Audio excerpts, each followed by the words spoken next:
자, 오늘 제목은 배신 속에서도 이루어지는 구원이라는 제목을 가지고 마가복음 14장을 보게 될 것입니다. 마가복음 14장을 봅니다.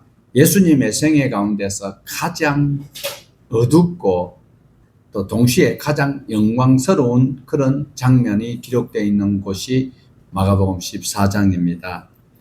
14장에는 여러 등장인물들이 나오는데 크게 보면 5 인물들이 나오고 있습니다.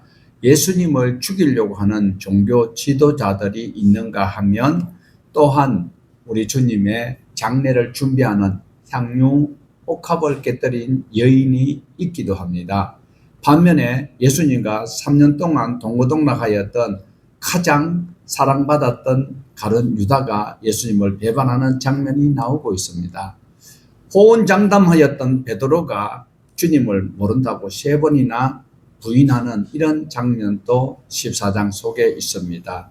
그러나 혼이불을 뒤집어 쓰고 그 결과를 보려고 이리저리 살피던 벌거벗은 청년이 도망가는 장면도 나오고 있다는 겁니다. 그래서 이 5 장면을 살펴보는 가운데서 사람의 계산을 넘어서는 하나님의 때와 그리고 깨떨어지는 헌신과 계산된 배신, 아무데도 쓸모가 없다라는 예비된 은혜와 새 언약의 식탁도 우리는 바로 성찬이 제정되는 이런 과정도 볼 수가 있습니다. 천지를 지으신 창조주 하나님, 제2위 되신 성자 하나님이 겟세마네 동산에서 아버지의 뜻을 구하는 순종의 그 기도도 우리에게 보여주고 있습니다. 인간은 무너지지만 하나님은 끝까지 그 계획을 집행하실 수 있도록 독생자 예수님에게 힘을 주셨던 것을 우리에게 보여주고 있습니다. 오늘 저와 여러분, 오늘 내가 무엇을 할 수 있는가가 중요한 것이 아니고 예수님은 어떤 분인가, 나에게 어떤 분인가를 우리는 다시 한번 잘 기억을 하시면서 이 더위 가운데 생존할 수 있는, 그리고 마지막 때에 불심판을 면하고 하나님의 휴거에 동참할 수 있는 우리 모두가 되기를 주님의 이름으로 축원을 드립니다. 우리 먼저 읽어보았던 1절과 2절을 다시 한번 더 보시겠습니다. 이틀이 지나면 유월절과 무교절이라 대제사장들과 서기관들이 예수를 흉계로 잡아 죽일 방도를 구하며 이르되 밀란이 날까 하노니 명절에는 하지 말자 하더라. 유월절은 단순한 절기가 아닙니다. 출애굽 당시에 어린 양을 잡아서 그 피를 문인방과 문설주에 발랐던 그 집안에서는 모두가 다 구원을 얻을 수 있는 혜택이 있었습니다. 그리고 그 구원의 사건을 기억을 하면서 지키도록 만든 명절이 바로 유월절이었는데, 지금 어린 양을 가르치는 것이 아니고 우리 예수님, 참 예수님이 직접 어린 양이 되셨다라는 것입니다. 종교 지도자들은 예수님을 죽이려고 어떻게 해요? 흉계를 부리고 있다라는 것이죠. 이 흉계라는 것은 속임수와 간교한 계략으로 만들어내는 그런 장면을 우리에게 소개를 하고 있습니다. 그러면서 정말 하나님의 말씀을 연구하고 하나님을 가장 잘 알고 있다라는 이런 종교 지도자들이 참 하나님의 어린 양 예수님을 죽이려고 하고 있는 이것이 아이러니 아니할 수가 없다라는 거죠. 그런데 이들이 사람을 무서워하고 있습니다. 밀란이 일어날까 두려워하고 있는 장면을 우리에게 그대로 소개하고 있어요. 2절에 보면 명절에는 하지 말자. 그 이유가 무엇일까? 그 이유는 바로 하나님께서 절기를 지키라고 했는데 그 절기를 지키러 온 사람들이 많이 모여 있는데 예수님이 하시는 말씀은 종교 지도자들에게는 정말 눈에 가시와 같고 찌르는 그런 가시 같은 이런 말을 하고 행동을 하고, 그리고 많은 사람들이 추종하니까 죽이자 했는데 이 명절에는 밀란이 일어날 가능성이 있어요. 왜? 분란이 일어나면 로마의 지배를 받고 있기 때문에 로마 총독이 틀림없이 또 군사적 어떤 행동도 있을 것이고, 이러니까 조금 더 연기를 하자라고 계획을 하고 있습니다. 그들이 인간적 계산을 하고 있지만 하나님께서는 하나님의 그 시간에 조금도 착오가 없이 집행을 하고 있습니다. 우리는 어떻게 해요? 지금 분위기가 이러니까 너무 더우니까 그리고 너무 어려운 시기니까 코로나가 이렇게 창궐하니까 국가에서 이렇게 하니까 우리는 이렇게 하지 않겠나 하는 것은 인간의 계산일 수밖에 없습니다. 그러나 십자가를 지고 가야 될 저와 여러분에게는 하나님의 말씀이 더 우선되어야 한다는 것을 꼭 명심하셔야 합니다. 갈수록 하나님의 말씀이 희귀할 뿐만 아니라 그리고 하나님의 그 말씀을 그렇게 뚜렷하게 기억하는 이들이 자꾸 없어진다는 것이 우리 하나님의 아픔이 아닐 수 없습니다. 오늘 또 우리가 붙들어야 할 것은 상황이 아니라 모든 상황을 주관하시는 그 하나님을 우리는 꼭 기억을 하셔야 합니다. 그리고 이제 3절부터 우리가 또 6절까지를 보시면 자, 예수님께서 베다니 나와 앉아 집에서 식사를 하시고 있는 장면이 나오고 있습니다. 이 식사를 하고 계실 때에 한 여인이 1년 동안 일을 하여서 받은 그 노임을 향유 옥합을 받아서 이것을 깨뜨려 버리는 이런 장면이 나오고 있습니다. 이 깨뜨리는 것을 주변에 있는 사람이 저 비싼 향유를 팔아가지고 가난한 사람들에게 나누어 줘도 되는데 왜 허비를 하느냐라고 지적을 하고 있습니다. 이 여인이 향유를 조금씩 붓는 것이 아니고 그 향유가 드는 그 병을 부숴버렸다는 거예요. 깨뜨려버렸다라는 거죠.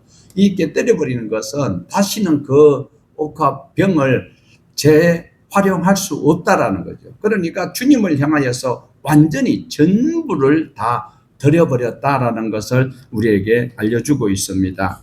그래서 되돌릴 수 없는 계산하지 아니하는 이 방법으로 이 여인은 우리 주님을 위해서 온전히 드렸던 것처럼 저와 여러분도 종교 생활에 그치지 말고 예수를 확실히 붙들고 저 천국 가기를 원한다면 이 여인처럼 다시 돌아올 여지를 보면 안 되네요. 자, 거지 바디메오가 입고 있는 겉옷은 거지들이 입을 수 있는 그리고 동양할 수 있는 그 혜택의 어떤 라벨과도 같지만 예수님께서 부르신다고 했을 때는 그 겉옷을 다시 만약에 맹인이 쫓아가서 예수님을 만났는데 별 볼일 없고 다시 눈을 뜨지 못하였다면 그 겉옷은 많은 굶는길을 밟아가지고 못 찾을 수도 있고 못 설 수도 있어요. 그런데도 바디메오는 주님이 부르실 때에 겉옷을 버려버리고 쫓아갔던 것처럼 이 여인처럼 옥합병을 다시 재사용하기 위해서 만약에 안 되면 다시 사용하겠다는 이런 계산적인 것이 없이 완전히 깨뜨려서 주님 앞에 온전히 드려지는 저와 여러분이 으깨지는 미랄이 되어서 썩어질 때에 삭이 나는 거예요. 하나를 그대로 있으면 삭이 나지 아니한다는 사실을 우리는 다시 한번 말씀 안에서 기억을 하여야 합니다. 주변에 있는 사람이 왜 이렇게 허비하느냐, 그것을 팔아가지고 가난한 사람들에게 나누면 좋겠다라고 하는 세상적으로 듣기가 얼마나 좋습니까? 교회들이 꼭 그렇게 해야 되느냐, 누이 좋고 매부 좋고 이렇게 하는 방법이 없느냐. 우리 예수님은 배타적인 말씀을 주셨지 모두가 다 좋을 수 있는 방법은 없다라는 것을 우리에게 말씀하고 있습니다. 6절에 보면 예수께서 이르시되 가만두라, 너희가 어찌하여 그를 괴롭게 하느냐, 그가 내게 좋은 일 하였느니라.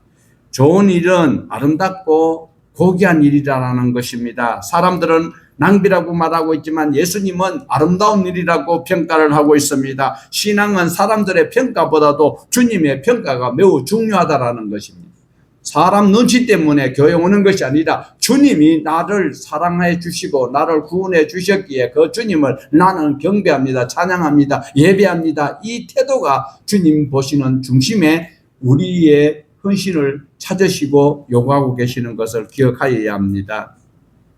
자, 8절에서 보면 그는 힘을 다하여 내 몸에 향유를 부어 내 장례를 준비하였느니라. 9절에 보면 복음이 전파되는 곳에 이 여자가 행한 일도 말하여 그를 기억하리라라고 말씀을 하고 있습니다. 이 여인은 이름조차도 없어요. 그런데도 그 여인의 이름이 계속 어떻게 해요? 말씀이 증거되는 곳에 오늘도 우리가 이 여인의 옥합 깨뜨리는 것을 증거하듯이 이런 기회가 오늘 우리 모두에게도 있어야 됩니다. 계산적이면 안 되는 거예요.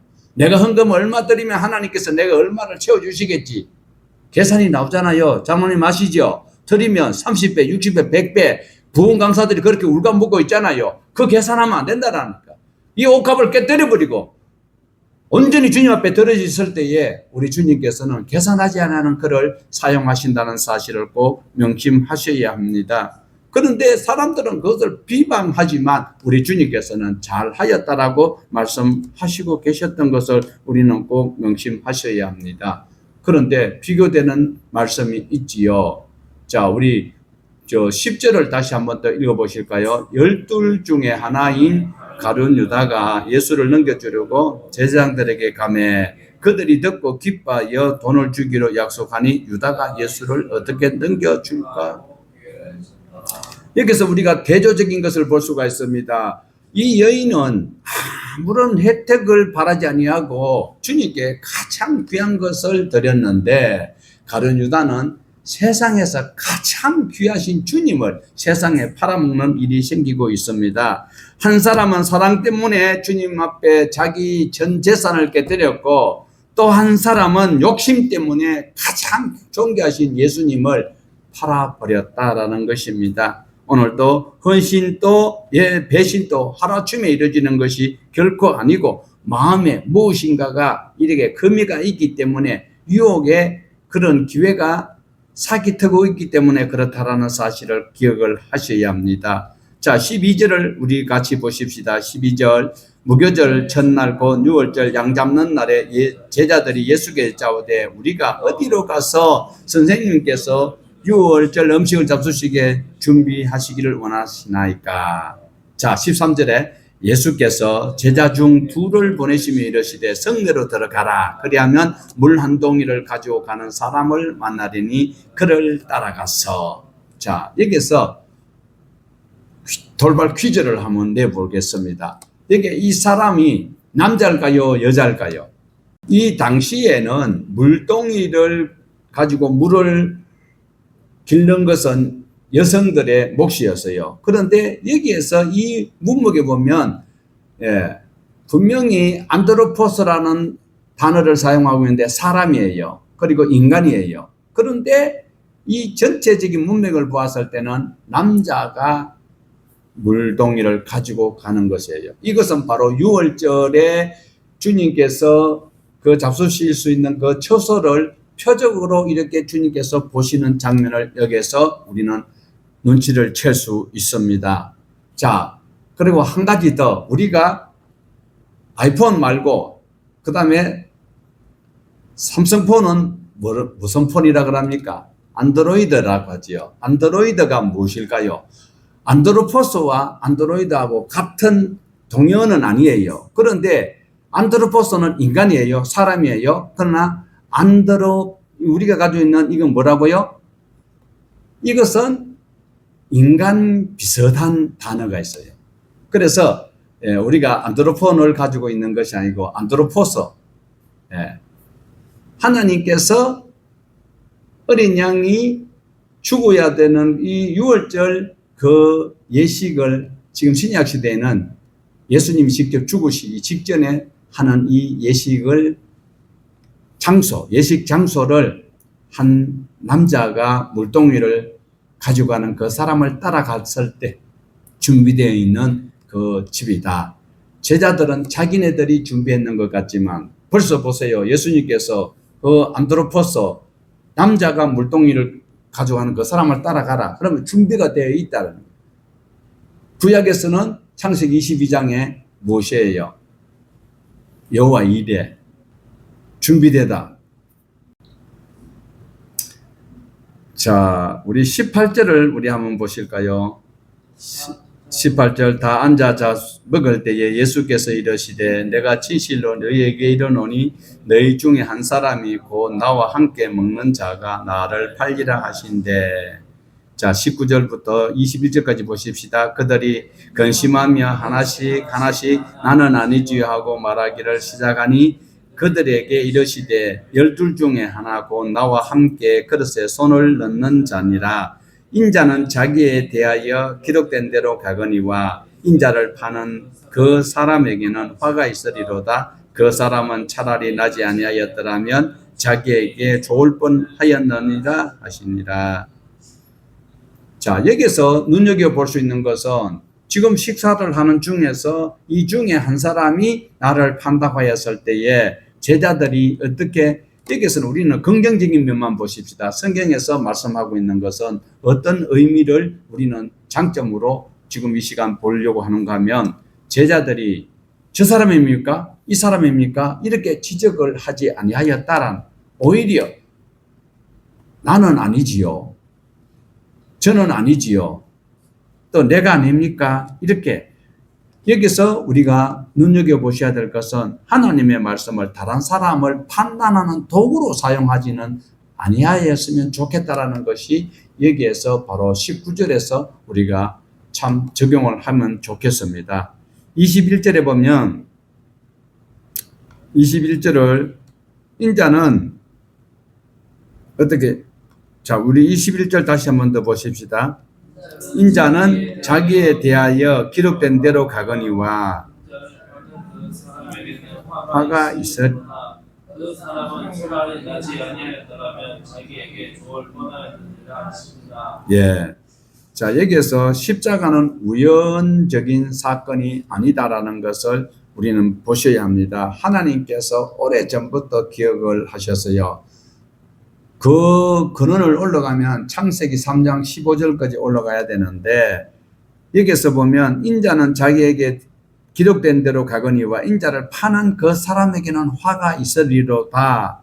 자, 이렇게 하시면서 또 어떻게 해요? 우리가 육체가 약하기 때문에 우리 신앙이 흔들리기 때문에 그럴 수 있기 때문에 그렇다라는 것을 바로 말씀을 하고 있는데, 우리가 약하여서 그런 일을 하였다고 했을 때 유다가 예수님을 팔은 것은 책임이 없어지지는 아니한다라는 것입니다. 성경은 언제나 하나님의 주권과 인간의 책임을 분명하게 규명하시면서 하나님께서는 상벌을 주신다는 것을 기억을 하셔야 합니다. 성찬에 대해서 우리가 이제 마가복음을 다시 한번 더 보게 되면 22절에서 24절까지 보시겠습니다.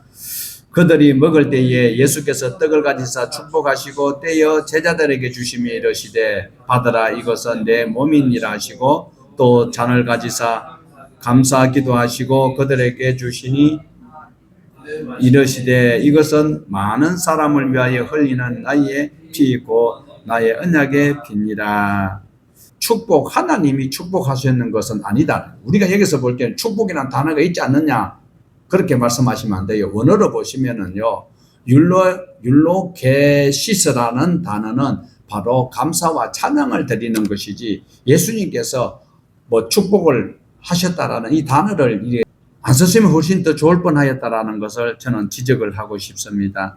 자, 이렇게 해서 예수님께서 먼저 하시는 말씀은 받으라 이것은 내 몸이니라 이러면서 또 두 번째로는 잔을 들어서서 이것은 많은 사람을 위하여 흘리는 나의 피 곧 언약의 피니라 라고 말씀을 하고 있습니다. 자, 그래서 여기서 주님께서 제자들에게 어떻게 감사 찬양을 드리면서 이제 떡을 떼어서 제자들에게 주실 때에 이것은 주다라는 단어는 강제로 막 이렇게 뺏기는 것이 아니고 예수님께서 우리를 위해서 자발적으로 몸을 주셨다라는, 예수님께서 자발적으로 스스로 우리를 위해서 제물이 되셨다라는 것을 여기에서 이 단어 속에서 우리는 감사해야 할 것입니다. 몸이라는 것은 뭐 소리대로 읽으면 소마입니다. 소마는 무엇인가 하면 단순한 육체가 아니고 한 사람의 전제를, 예수님이 사람으로서 예수님이 모든 것을 몸을 주셨다라는 거예요. 그리고 또 잔을 가지사 감사 기도하시고 그들에게 주시니, 여기서 주시니가 바로 디도미, 스스로 주셨다. 피를 우리에게 흘리는 것도 주님이 누구의 의지에 의해서 한 것이 아니었다라는 겁니다. 애굽의 종살이가 아니고 이제 구원받은 새 출애굽의 생활이 우리 예수님께서 몸을 깨뜨리심으로 피를 흘리심으로 우리에게 새로운 이런 소망을 주시는 하나님의 어린 양이었다라는 것을 우리에게 보여주고 있습니다. 우리가 자격이 있어서 구원 얻은 것은 결코 아니다라는 겁니다. 구원은 하나님의 은혜로 우리에게 주어지는 선물임을 꼭 명심하셔야 합니다. 자, 우리 그리고 이제 25절을 한번 보실까요? 진실로 너에게 이르노니 내가 포도나무에서 난 것을 하나님 나라에서 새 것으로 마시는 날까지 다시 마시지 아니하리라 하시니, 예수님의 시선은 지금은 이 잔을 포도주를 마시고 그리고 떡을 먹는 이 순간에서 우리 주님께서는 나는 너희를 위해서 내 몸을, 이 소리는 십자가에서 죽으신다는 소리거든요, 결론은. 그런데 이 예수님은 이 순간이 끝이 아니고 이 너머에 영원한 하나님의 나라에 갈 때에 이렇게 다시는 포도를 따서 밟아서 포도즙을 만들고 이렇게 빵을 구워서 만드는 것은 아니다라는 것을 말씀을 하고 있습니다. 부활 이후에 하나님의 완성된 나라에서 일어날 그 장면까지 우리 주님께서는 보시면서 우리에게 이렇게 25절의 소망의 말씀을 주고 계십니다. 그래서 성찬은 과거를 기억하는 예식일 뿐만 아니라 장차 허락될 하나님의 백성들이 가야 될 그 나라에서 누릴 수 있는 그 혜택까지 미리 보여주고 있는 장면입니다. 그래서 신앙생활은 내가 얼마나 하나님을 더 사랑하는가 보다도 하나님께서 우리를 얼마나 더 사랑하시는가를 알아차리는 그것이 훨씬 더 하나님의 사람으로서 마땅히 해야 될 신앙의 태도이다라는 것입니다. 자, 그 다음에, 자, 26절에서 어떤지 한번 보십시다. 자, 시작. 이에 그들이 참여하고 감람산으로 갔습니다. 성찬식 끝나고 나면 꼭 목사님이 마지막 멘트가 어떻게 해요? 참여하고 감람산으로 가시니라 이러면서 올라오시는데, 여기서 우리는 그냥 찬양하면서 감람산으로 올라가셨구나 이렇게 여기기는 너무나도 우리 마음은 빈약하고 그리고 알지 못하는 사람의 태도가 아닐 수 없습니다. 이 시간 이후에 예수님께서 당하실 그 시간을 한번 계산해 보시라고요. 예수님은 지금 제자들에게 이 떡을 주님의 몸으로 그리고 이 잔은 주님의 피로 새 언약을 세우시면서 이 시간 이후에 좀 쉬면 잡으러 오고 체포되고 그 다음에 고난을 당하시고 십자가에 당하실 것을 아시면서도 어떻게 해요? 참여하시면서 그 사명의 감람산으로 가고 계셨다라는 것은 바로 찬송은 어떨 때 해야 된다? 편안하고 잘 되고 기쁨이 있을 때 찬양을 해야 된다. 맞지요? 네, 아멘이기도 할 수도 있습니다. 믿음은 형편이 좋아질 때에 찬양하는 것이 아니고 힘들어도 어려워도 찬양해야 되는 것입니다. 기쁠 때 찬양하고 어려울 때 기도하고 이게 우리 기독교의 멘트잖아요. 그러나 우리 주님께서는 지금 기쁨이 없어요. 궁극적 기쁨은 있지요. 왜? 주님이 죽으심으로 그 죽으심을 믿는 자는 영생을 얻을 수 있는 결과적인 기쁨은 있지만 지금 당하는 고난을 아시는 주님께서 참여하시면서 감람산으로 가시는 것은 여간 힘든 일이 아닐 수 없습니다. 그 이유는 찬양하실 수 있는 이유는 하나님 아버지의 말씀을 믿는 자는 이렇게 환난 가운데서도 찬양을 할 수 있다라는 것을 말씀하고 있습니다. 자, 우리 27절에서 29절까지 보십시다. 예수께서 제자들에게 이르시되 너희가 다 나를 버리리라는 기록대로 내가 목자를 치리니 양들이 흩어지리라 하였음이니라. 그러나 내가 살아난 후에 너희보다 먼저 갈릴리로 가리라. 베드로가 여짜오되 다 버릴지라도 나는 그리하지. 예. 27절에 보면 너희가 다 나를 버리리라 라고 말씀을 하고 계십니다. 곧 이어서 하시는 말씀이 내가 28절 보면 살아난 후에 너희보다 먼저 갈릴리로 가리라 라고 말씀을 하고 계세요. 우리 주님께서는 이미 제자들이 어떠한 행동할 것을 다 알고 계세요. 곧 넘어질 것이란. 좀 있으면 회복을 시키실 걸까지도 예수님께서는 말씀을 하고 계십니다. 그러니까 이 자리에 계시는 여러분, 예수님을 끝까지 믿으십시오. 예수님은 지금 내가 당하는 이 고난과 현장 이후에 일어날 일까지 주님께서는 다 알고 계시기에 저렇게 소망의 말씀을 주시는 거예요.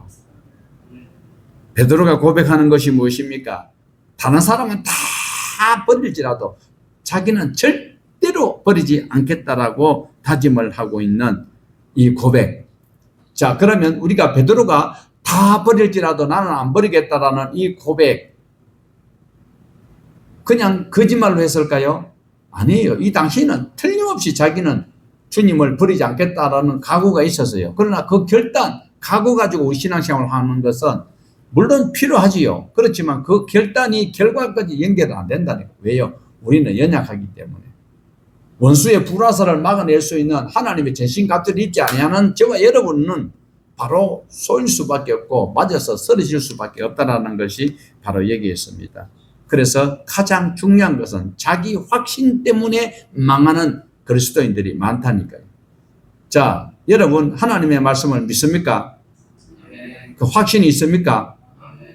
내가 하나님의 말씀에 대한 의지가 있어야 되는 것이지 내가 믿습니다 한다고 그 의지는 무용지물이라니까요. 베드로가 확신을 가지고 있었잖아요. 그런데 3번이나 모른다고 고백하는 어리석음이 바로 증명되고 있기에 저와 여러분은 내 고집적인 그런 자만적인 고백이, 확신이 하나님 앞에 교만으로 보일 수 있다는 거 기억을 하셔야 합니다. 34절에서 36절까지 보십시다. 말씀하시되 내 마음이 심히 고민하여 죽게 되었으니 너희는 여기 머물러 깨어있으라. 36절 이르시되 아빠 아버지여 아버지께서는 모든 것이 가능하오니 이 잔을 내게서 옮기시옵소서. 그러나 나의 원대로 마옵시고 아버지의 원대로 하옵소서. 예수님은 새 제자를 따로 데리고 가셔서요. 그러면서 주님 앞에 솔직한 인간 예수로서 고민을 하고 있습니다. 내 마음이 심히 고민하여 죽게 되었습니다. 이 심령으로 제자들 보고 너희는 여기 있으라. 따로 가서 정말 예수님이 하시는 그 기도는 아빠 아버지여 아버지께서는 모든 것이 가능하오니 이 잔을 내게서 옮길 수 있으면 좀 옮겨주세요. 그러시다가 나의 원대로 마옵시고 아버지의 뜻대로 하옵소서. 이것이 우리가 신앙해야 될 태도인 것이지요. 첫사람 아담은 자기 뜻을 선택했습니다. 그러나 마지막 아담이신 예수님은 아버지의 뜻을 쫓아가기에 십자가를 지셨다라는 것입니다. 오늘도 저와 여러분은 이 현실 속에서 하나님의 그 진노를 어떻게 감당해야 할 것인지, 더욱 눈여겨보셔야 될 것은 십자가는 골고다가 아니라 겟세마네 동산에서 이미 주님께서 기도하시면서 아버지의 원대로 하기를 원하시면서 순종하셨을 때에 승리하게 되었던 것입니다.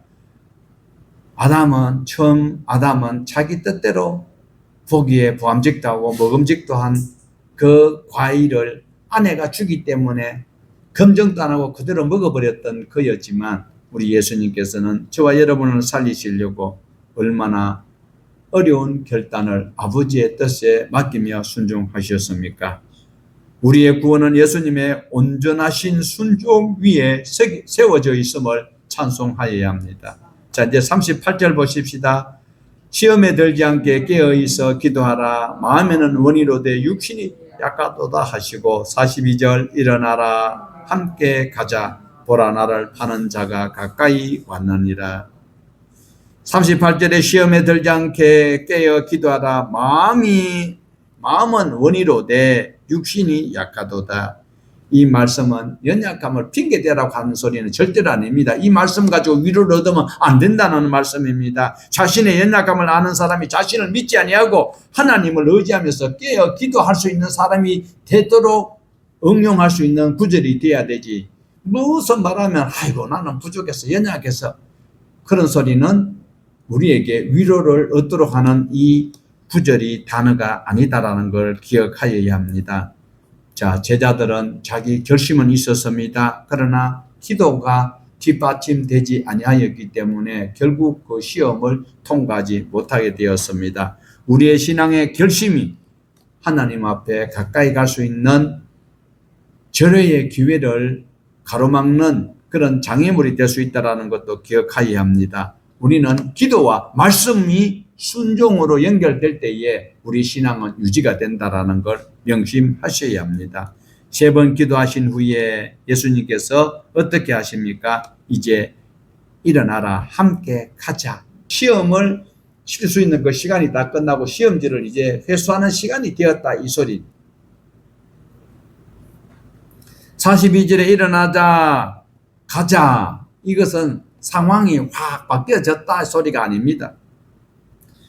배신자는 그대로 예수님을 잡으러 오고 있습니다. 예수님은 달라진 것이 있는데 그것이 무엇인가 하면 기도는 상황을 바꾸기 전에 자기 자신을 하나님이 주시는 확신으로 바뀌어지는 것입니다. 우리가 기도하고 문제가 있어서 밤새도록 하나님 앞에 간구하고 찬양하고 말씀 읽고 또 하나님 앞에 간구하고 있을 때에 환경이 달라진 것은 아무것도 없어요. 그러나 내 자신 속에 하나님께서 함께 하시는 그런 은혜를 경험하게 될 때에 놀라운 역사가 일어나게 되는 것입니다. 자, 우리 이제 44절 한번 보실까요? 44절 예수를 파는 자가 이미 그들과 고노를 짜 이르되 내가 입 맞추는 자가 그이니 그를 잡아 단단히 끌어가라 하였는지라. 45절 이에 와서 곧 예수께 나와 랍비여 하고 입을 맞추니 유다가 무리를 이끌고 오면서 입을 맞추고 예수님을 넘겨줍니다. 최고의 사랑의 표시가 배신의 표시로 바뀌어지는 이 장면이 우리가 주님 앞에 이렇게 하겠습니다 해놔놓고 철석같이 약속해놔놓고 배신하는 이런 장면이 가룟 유다의 모습처럼 우리도 이런 일을 종종 하게 되는 것입니다. 자, 49절 한번 볼까요? 내가 날마다 너희와 함께 성전에 있으면서 가르쳤으되 너희가 나를 잡지 아니하였도다. 그러나 이는 성경을 이루려 함이라 하시더라. 우리 주님께서 하시는 말씀은 이것이 성경을 이루려고 이렇게 하였다라고 말씀을 하고 있습니다. 예수님은 저항하지 아니하였습니다. 사람의 악이 하나님의 그 섭리를 무너뜨릴 수 없는 이 장면을 우리에게 마지막 시대에 일어나는 이런 일들 속에 우리도 이런 일이 있을 때, 유사한 일이 있을 때에 확고한 신앙으로 바로 살도록 요구를 하고 있습니다. 안타까운 것은 50절에 보면 자 보십시다. 50절, 51절, 52절까지 보십니다. 제자들이 다 예수를 버리고 도망하니라. 한 청년이 벗은 몸에 배 혼이불을 두르고 예수를 따라가다가 무리에게 잡히매 배 혼이불을 버리고 벗은 몸으로 도망하니라. 심지어 배 혼이불을 두른 이 청년도 잡히자 말자 옷을 벗어버리고 맨몸으로 도망을 가버렸습니다.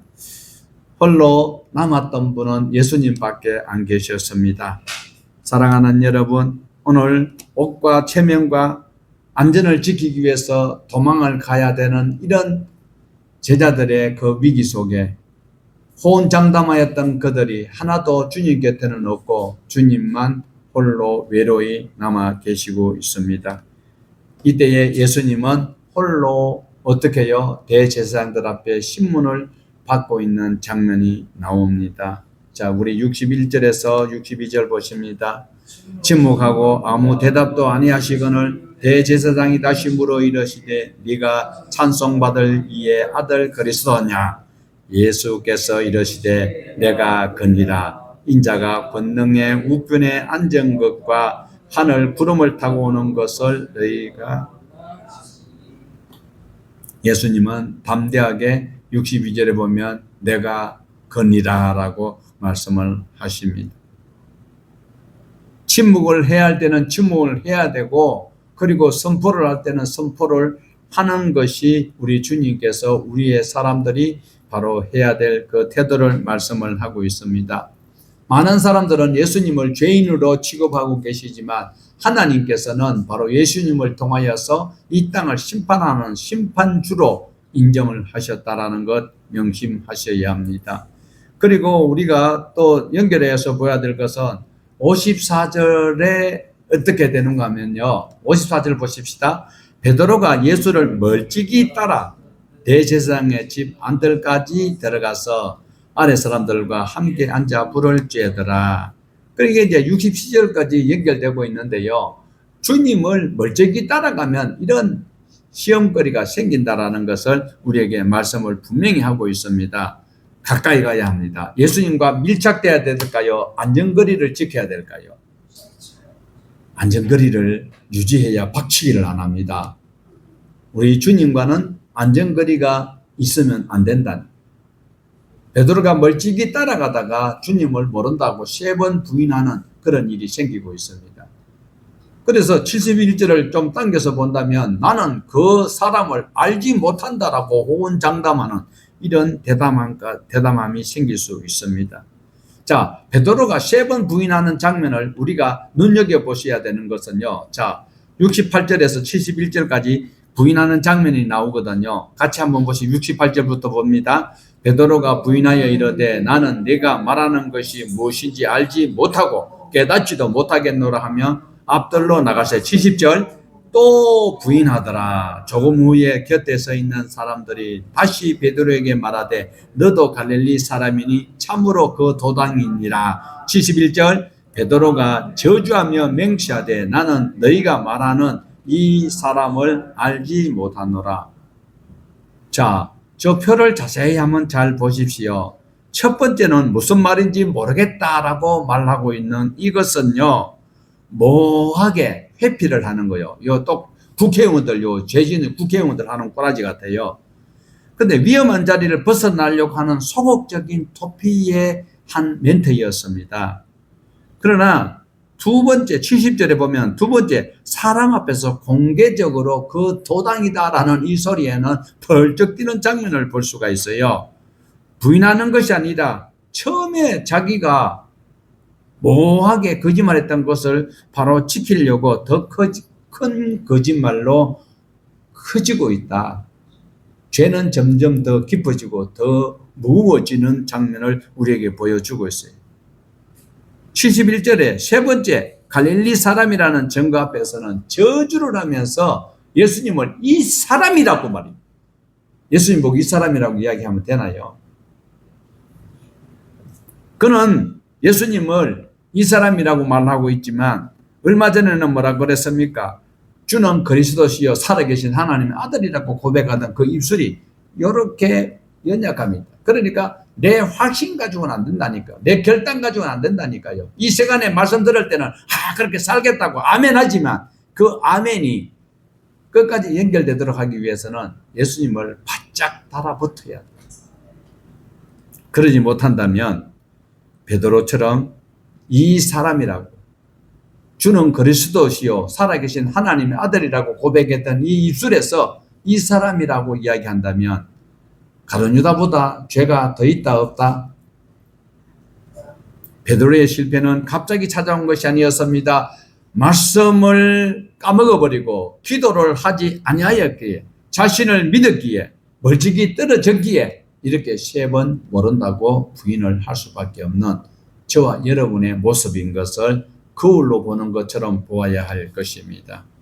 자, 우리 72절을 보십시다. 닭이 곧 두 번째 울더라. 이에 베드로가 예수께서 자기에게 하신 말씀 곧 닭이 2번 울기 전에 네가 3번 나를 부인하리라 하심이 기억되어 그 일을 생각하고 울었더라. 베드로는 닭이 우는 거 보고 자기도 울었을까요? 닭 울기 전에 주님이 하신 말씀이 생각나서 울었을까요? 1번 닭이 우니까 나도 슬퍼서 울었다. 2번 주님의 말씀이 생각이 나서. 오늘 저와 여러분은 하나님의 말씀을 가까이는 하고 있습니다. 찬송도 많이 하고 있습니다. 기도도 많이 하는데 주님과 깊은, 주님과 관계없는, 하나님과 관계없는 내 욕심을 하나님 앞에 청구하는 청구서가 기도라고 여기기 때문에 베드로처럼 이렇게 실패를 할 수밖에 없다. 주는 그리스도시요 살아계신 하나님 아들이라고 고백하는 이 입술이 그 도당이라는 소리에, 너도 같이 있었다는 그 소리에, 그리고 나중에는 이 사람은 나는 모른다라고 고백하는 이런 죄는 우리가 안 지으려면 어떻게 해야 할까요? 그런데도 우리 주님께서는요, 16장 7절에 나오는 말씀처럼 어떻게 제자들과 베드로에게 갈릴리에서 다시 만나자라고 말씀하시는 그 사랑의 하나님을 우리는 오늘도 내 구주이기에 찬송하고 있습니다. 주님은 베드로의 실패보다도 베드로를 앞으로 더 크게 쓰실 것을 보셨기 때문에 주님은 더 이상 책망하지 아니하고 계시는 것입니다. 베드로는 예수님을 모른다고 3번 부인했지만 주님은 베드로를 끝내 버리지 아니하시는 주님. 내가 주님을 찾기만 한다면 순간적인 그 과정 속에 주님을 배신하고 배반하고 넘어지고 쓰러지는 것은 이미 그 너머까지 알고 계시는 주님. 주님께서 바로 그 떡과 잔을 주시면서 다시는 이 포도주가 주님 오실 때까지 이제 필요 없다는 이 소리는 그 너머에 하나님의 나라에 일어날 일까지 보여주시던 그 주님이 베드로를 향한 그 실수와 배반을 책망하지 아니하시고 더 크게 쓰실 베드로를 보셨던 것을 볼 수 있습니다. 오늘 저와 여러분은 베드로처럼 3번 부인했지만 주님은 버리지 아니하는 그 사랑과 자비와 그 인내하심을 우리는 찬양할 수 있어야 합니다. 우리는 14장 지금까지 멀리 쫓아오셨어요. 자, 한번 보십시다. 제자들과 백성들은 계산을 하였습니다. 그리고 배신을 했습니다. 도망을 했습니다. 부인을 했습니다. 그러나 우리 구주 예수님은 끝까지 십자가를 지실 것을 아버지의 아빠의 뜻을 쫓아 순종하셨습니다. 끝까지 제자들을 사랑하여 주셨습니다. 그리고 나를 살리려고, 여러분을 살리려고, 온 인류의 예수 믿는 사람들을 살리려고, 하나님의 백성을 살리려고 십자가를 지셨습니다. 그리고 끝까지 십자가의 참으심으로 구원을 완성시켜 주셨습니다. 오늘 저와 여러분은 구원은 내 믿음의 강함이 아니라 내 결심의 굳셈이 아니고 무엇입니까? 끝까지 순종하신 예수 그리스도를 신실하심 위에 세워져 가야 되는 것이 바로 우리의 신앙의 터전이 되어야 하는 것입니다. 오늘 저와 여러분이 결단해야 될 것은 나의 연약함보다 흔들리지 않는 예수 그리스도를 끝까지 바라볼 수 있어야 돼. 믿음의 주여 온전히 하시는 예수님을 바라볼 수 있어야 합니다. 사람은 흔들려도 예수님은 흔들리지 않으셨던 이 장면 속에 오늘 나의 구원은 그리스도의 신실하심 위에 이루어지는 것을 믿으시고 이 더위 속에 살아남으시는 저와 여러분 되기를 주님의 이름으로 축복합니다.